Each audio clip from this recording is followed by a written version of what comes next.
I'm gonna be honest, guys, I had some reservations about putting this one on the docket this year. See, while Schlocktober has become a brand on this show with a fairly wide definition, the root word schlock was traditionally used to describe bad films exclusively. And while Clive Barker's NIGHTBREED is many things, bad is hardly the word I'd use. It fits because it wears the clothes of a stereotypically schlocky movie, i.e. it's bizarre, convoluted, juggles a bunch of conflicting tones, and it's full of crazy rubber monsters. But it's also big, ambitious, clever, thematically rich, and genuinely entertaining. But, like I said, it fits the overall tone, it's topical because Shout Factory is releasing a new Blu-ray that incorporates deleted scenes into something as close as we're ever going to get to Clive Barker's director's cut this month, and it's my show and I want to do it, so we're going to do it. Anyway.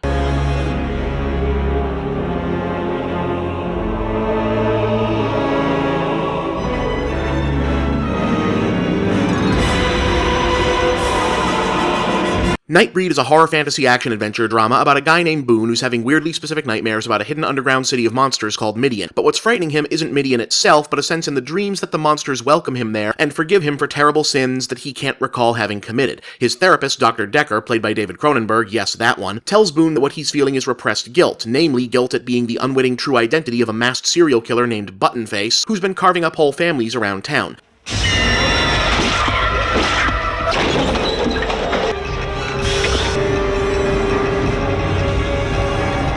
Boone tries to kill himself over this information, but instead meets a seemingly insane hospital patient who claims that Midian is real and tells him how to find it. So he goes there and, well... It's true. Everything's true. God's an astronaut. Oz is over the rainbow. And Midian's where the monsters live.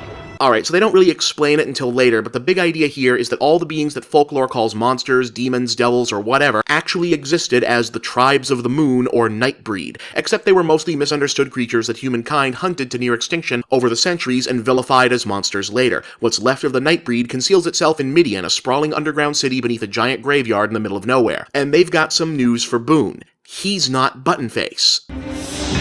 I can smell innocence. 50 yards.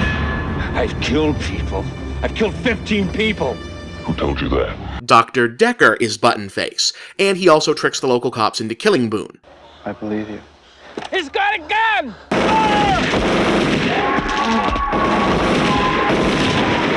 But a bite that Boone got from an overzealous citizen of Midian lets him rise from the dead and reveals the eventual truth. He actually is NIGHTBREED.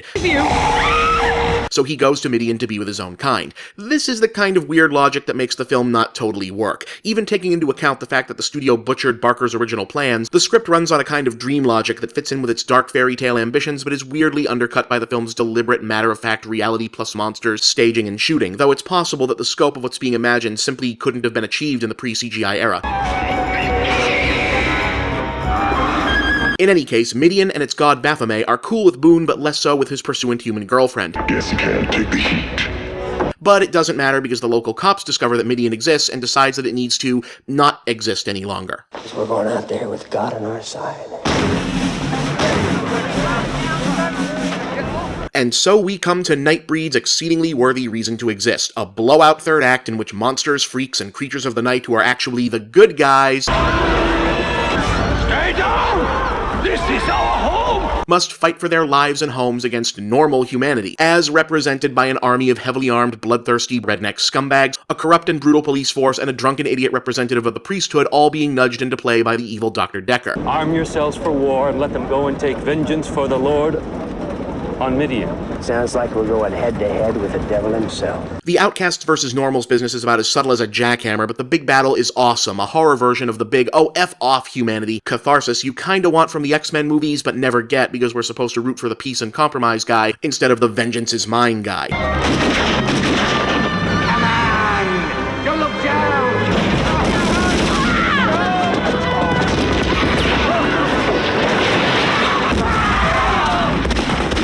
Look what we got here.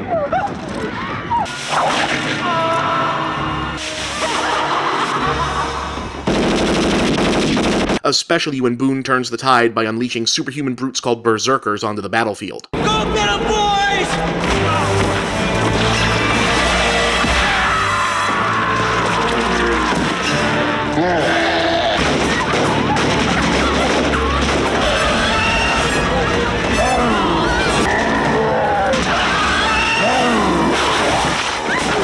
If we want to survive, we can't hide. Brothers and sisters, it is time to fight. Hey, how come nobody ever calls Avatar a ripoff of this movie?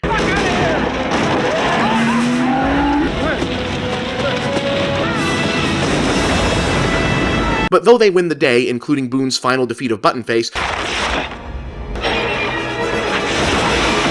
Midian ultimately cannot be saved. Officially anointed by Baphomet, Boone is charged with leading the Nightbreed to a new safe haven in an ever more threatening world. And to further set up for sequels that would never ever come, Crazy Priest decides Buttonface is his new god and uses Baphomet's blood to revive Dr. Decker in a stupid to-be-continued climax that no one involved in the project ever really thought was a good idea.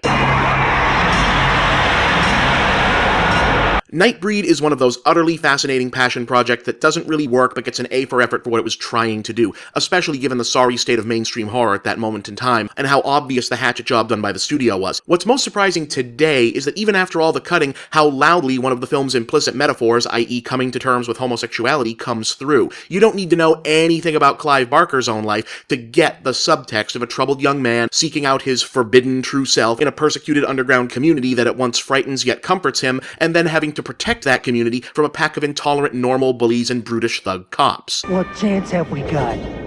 They're armed. So am I.